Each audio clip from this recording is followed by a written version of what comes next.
백기, 진나라의 대표적인 명장, 냉혹한 장수입니다. 평민 출신이고 군사적으로 좀 능력도 있고 격파를 했는데 포로가 24만 명 전부 죽여버립니다. 장평대전이라고 하는 커다란 전투가 벌어지게 되고 버티기에 들어갑니다.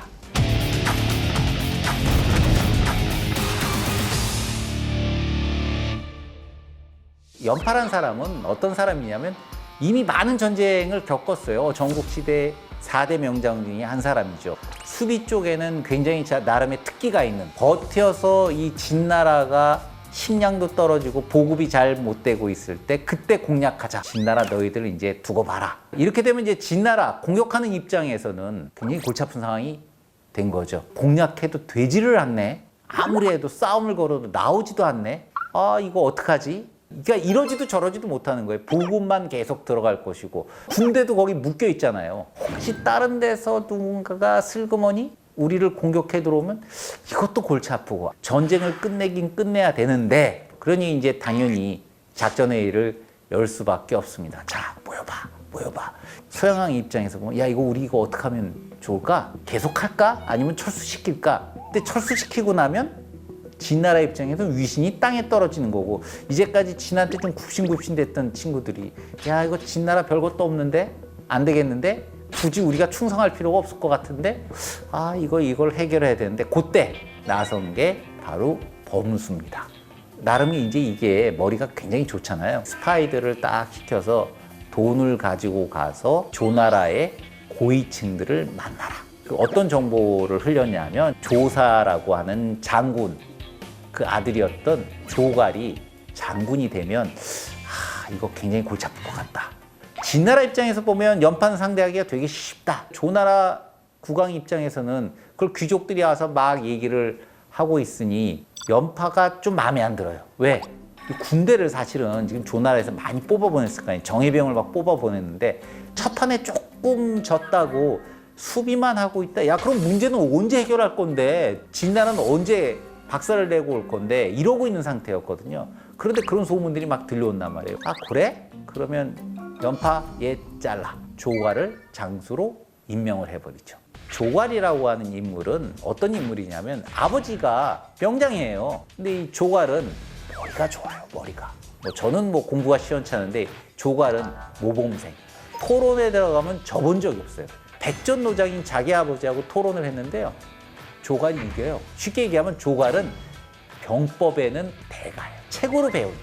자기 아버지가 내린 평가가 뭐냐면 쟤는 전쟁터에 내보내면 안 된다. 요런 수를 두면 병법의 요수니까 요수를 두고, 요런 거죠. 임기응변대로 돌아가는 게 아니라 교과서대로. 전쟁은 계속 상황이 변한단 말이에요.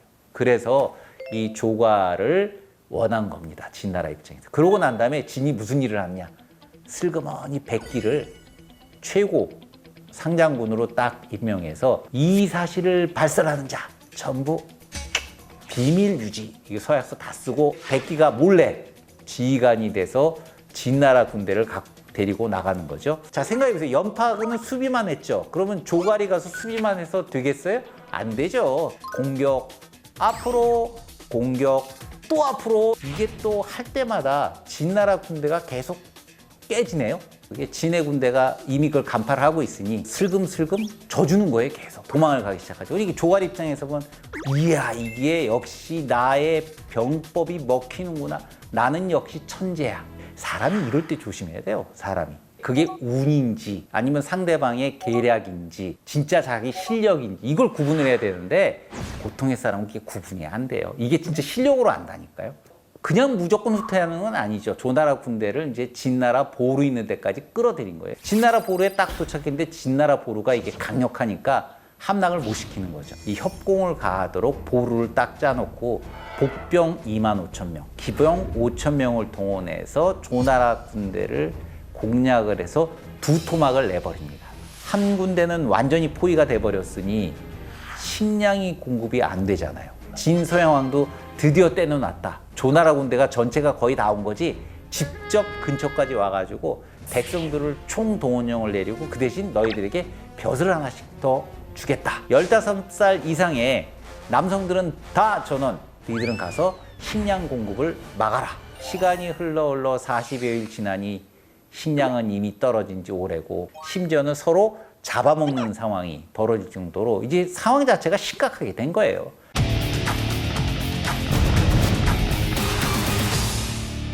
여러분들도 아시죠? 군대에서는 사실은 제일 중요한 게 총과 총알이기는 하지만 그거 이상으로 중요한 거는 먹는 거 보급이 제일 중요한데 이게 안 되니 이 조나라 군대 입장에서도 그냥 있을 수는 없잖아요. 포위가 됐는데 이 포위를 뚫어야 되잖아요. 돌격대를 4개를 만들어서요. 사실은 이제 여기저기 찔러봐요. 백기 입장에서는 다 어디로 올 것이다 라고 하는 걸 알고서 다 미리미리 차단하는 거죠.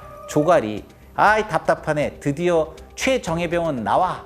내가 직접 한번 나서보겠어. 그럼 나서면 뭘 하나요? 머리로만 공부했는데 나갔다가 화살 맞고 돌아가십니다. 이래서 자그만치 조나라 군대 중에 항복한 병력이 40만 명입니다. 40만 명. 아마 단일 부대로는 거의 최고 수준의 부대였을 거예요. 그러니까 조나라에서는 그야말로 병력을 탁탁 털어서 보냈을 텐데 이참에 한번 승부를 보자고. 40만 명을 투항했으니까 백기 입장에서는 요들을 어떻게 할까 하는데 살짝 속여요. 어떻게 속였는지 모르겠어요. 쉽게 얘기하면 캠프 만들어 놓고 있으면 내가 나중에 너희들 이제 다 풀어서 고향으로 돌려보내줄게. 아마 제가 보기엔 이랬던 것 같아요. 캠프 만든다고 이제 집진 구덩이 파고 그러는데 거기에다가 파묻어 죽여버리죠. 단지 어린아이 240명만 딱 살려주고 싹 없애버립니다. 이게 보통 사건이 아닌 거죠. 제가 보기에는 백기가 왜 이 살려주질 않았는가 하는 부분들을 이렇게 생각을 해보면 한나라, 조나라, 위나라 이런 쪽에 있는 사람들은 계속해서 서로 배신을 한다는 거를 너무 많이 역사적 경험을 통해서 알고 있기 때문에 살려두게 됐을 때 오히려 나중에 화근이 될 것이다 라고 하는 부분을 판단을 내렸던 것 같아요. 나중에 진나라를 위해서 훨씬 더 도움이 될 거다 라고 판단을 해서 그렇게 많은 사람들을 죽이게 된 거죠. 조나라 입장에서 보면 뭐 그야말로 이 장평대전은 와 완전히 폭망. 조나라는 끝났다. 그냥 있다가는 이제 큰일 날 것 같으니까 소대라고 하는 사람을 이제 보냅니다. 조나라도 바보는 아니니까 진나라 승상이었던 범수한테 살짝하니 보내가지고 설득을 하는 거예요. 만약에 조나라가 망한다? 진나라가 천하의 재앙이 되잖아요. 1등 공신이 누구예요? 백기죠, 백기. 당신은 어떡할 거예요? 범수. 당신은 그 아래서 또 딱바리 해야 돼. 어떡하실 건데? 이거 그렇게 하면 안 되시잖아. 차라리 이참에 땅 조금 받으시고 슬그머니 우리 이렇게 거래를 하고 백기가 공로를 못 세우도록 하는 게 차라리 낫지 않아요? 범수가 소양왕한테 가서 얘기를 합니다. 지금 우리 진나라 공사도 벌써 보십시오. 몇십일 동안 출정을 해가지고 지칠 대로 지쳤거든요. 굳이 조나라를 다 멸망시킨다고 끝까지 갈 필요가 있겠습니까? 살짝 멈추시고 돌려보내는 게 미래를 위해서 더 좋을 것 같습니다. 소양왕이 들어보니까 일리가 있거든요. 그래서 이제 그러면 여기서 끝. 백기는 공로를 끝까지는 못 세운 겁니다. 그러고 나서 이제 지금 시간 좀 흘러서 소양왕 49년이 됐는데요. 왕릉이 이제 한단이라고 하는 곳을 이제 공격을 하는데 성공할 것 같은데 성공을 못 하네. 네가 좀 가서 좀 해봐라. 백기 입장에서 보면 처음부터 그러면 뭐 나를 보내든가. 아직 컨디션이 안 좋거든요. 그게 못 갑니다. 병이 좀 있어요. 이렇게 이제 자꾸 이제 핑계를 대는데 사실 그 밑바닥에는 뭐가 있었냐면 범수한테 밀렸다라고 하는 박탈감. 나는 쟤한테 밀렸어. 쟤 봐. 주둥이로 사는데 출세는 제가 해. 공은 내가 세우고. 한단 공략을 반대를 했거든요. 그 정도 병력 보내가지고 택도 없고 자신이 안 가면 성공 못한 건 뻔히 아는데 그 누구 보내봐야 다 말짱 꽝이에요. 그거 말짱 꽝. 소양왕도 나이가 들었어. 사실은요, 이게 문제예요, 이게. 요 투덜대지 말아야 되는데, 요게 그냥 있나요? 다 주변 사람들한테 쫙 퍼져나가죠. 소양왕이 그걸 듣고 나서 화가 머리끝까지 났을 거 아니에요. 그래서, 야, 너 장군으로 다시 나가라니까. 이제 백기는 끝까지 거부하는 거예요. 저 못 간다니까요. 몸이 아파요. 어라? 그래? 그러면 너는 이제부터 사병이다? 너 이병이야, 이병. 이병으로 해서 가. 내가 안 갈 수가 없긴 없네. 그래서 그러면 제가 한번 가보겠습니다.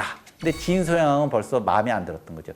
이게 끝까지 개기는데 주변 사람들 범수야 다 그렇죠. 저 놔두면 화근이 될 것 같은데요. 이겨서 돌아와서 혹시 쿠데타라도 벌리면 큰일 나죠. 안 되겠죠. 사신한테 검을 딱 주는 거죠. 국왕께서 검을 내려주셨습니다.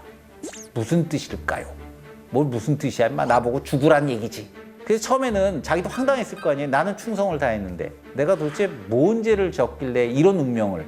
곰곰이 생각해보니 아, 옛날에 조나라 병사를 40만이나 죽였으니 내가 이렇게 죽는 게 당연하지. 자기의 목숨을 끊는 일이 생기게 됩니다. 평민 출신으로 최고의 자리에 올랐다가 뚝 바닥으로 떨어진, 공로는 많았지만 결국 끝을 보지 못한 불운의 장군이었던 백기였습니다. 사마천은 도대체 백기라고 하는 사람을 왜 자기 열전 속에 넣었을까? 상대방이 이제 갖고 있는 힘을 잘 헤아려서 임기응변을 잘했던 인물, 온 세상 사람들에게 이름을 다 알려지고 최고의 지위에 올랐지만 따지고 보면 정치적 능력은 빵점. 유세객한테 결국 밀려서 능력이 충분한데도 불구하고 죽음까지 이르게 된 것. 이것이 아마 무척이나 개인적으로는 안타까웠을 겁니다. 제가 보는 이 장수 백기는 장군으로서 능력은 최고의 능력을 지닌 인물이다. 스스로 자기 자신을 지키기에 부족했다라고 하는 그 점은 사마천의 입장처럼 안타깝긴 하는데요. 제일 큰 공로를 세웠고 자신에게 그 공로에 합당한 지위를 주지 못하는 점에 불만을 갖더라도 사회적으로는 그런 부분의 불만들은 직장 동료들한테는 절대 하시지 마라. 하시려면 집에 와서 차라리 아내분한테 또는 가족분들한테만 얘기해라 라고 하는 걸 교훈으로 말씀드릴 수 있습니다.